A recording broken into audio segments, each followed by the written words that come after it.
अस्सलामुअलैकुम जी। Fundamental of physics Halliday Resnick Walker का 10th एडिशन है। चैप्टर 20 है, कूलम्स लॉ, प्रॉब्लम 15। वो कहता है चार्जेस और के कोऑर्डिनेट, दो चार्जेस हैं जिनके चार्ज दे दिया +3, उनका x1 दे दिया 3.5 सेंटीमीटर, y1 दे दिया 0.5 सेंटीमीटर, q2 दे दिया x1, x2, y2 दे दिया। वो कहता है मैग्नीट्यूड और डायरेक्शन बताओ जो पार्टिकल 2 फोर्स लगाएगा पार्टिकल 1 पे। फिर वो कहता है एक तीसरा पार्टिकल इंट्रोड्यूस करो Q3 जो -4 माइक्रो का है। वो ऐसी जगह पे प्लेस करो कि नेट फोर्स जो Q2 पार्टिकल 2 की है पार्टिकल 1 पे और 3 पे वो जीरो हो जाए।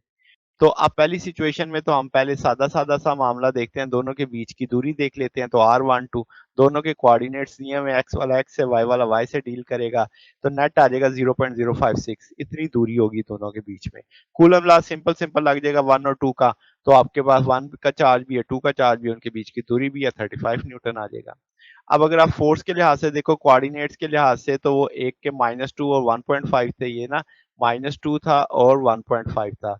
दूसरे वाले के क्या थे, वो आपके पास 3.5 और 0.5 थे, तो वो हमने प्लेस कर दिया।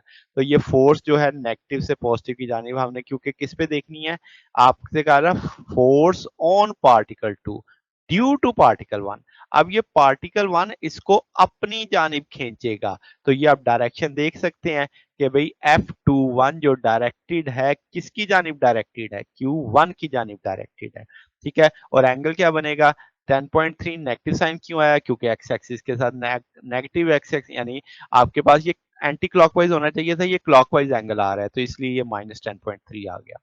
फिर अगली सिचुएशन में एक तीसरा पार्टिकल इंट्रोड्यूस कर देते हैं x3 y3, जिसके कोऑर्डिनेट्स नहीं दिए हुए मगर उसकी वैल्यू दी हुई है 4 माइक्रो की। अब क्या जनाब, 2 और 3 की फोर्स भी जीरो होनी चाहिए और 1 और 2 की फोर्स भी क्या होनी चाहिए, जीरो।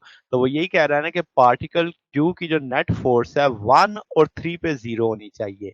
यानी 1 जो फोर्स लगा रहा है 2 पे वो भी जीरो, और 3 जो 2 पे फोर्स लगा रहा है वो भी जीरो। तो इसका हमने दोनों फोर्सेस को बैलेंस कर दिया क्योंकि दोनों जीरो के बराबर हो जानी है। आइडेंटिकल फैक्टर लेके काट देंगे। यहाँ से R हमें पता निकालना है, R12 के पता है, तो ये तकरीबन 6.45 सेंटीमीटर आ जाएगा।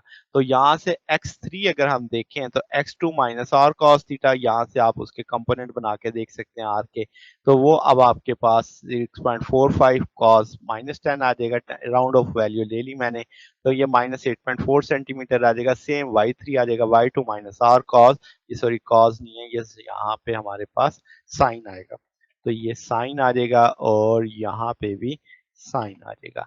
तो इस तरीके से हम इसे सॉल्व करेंगे तो ये 2.7 सेंटीमीटर आ जाएगा। तो ये जो हमारे पास सॉल्यूशन है।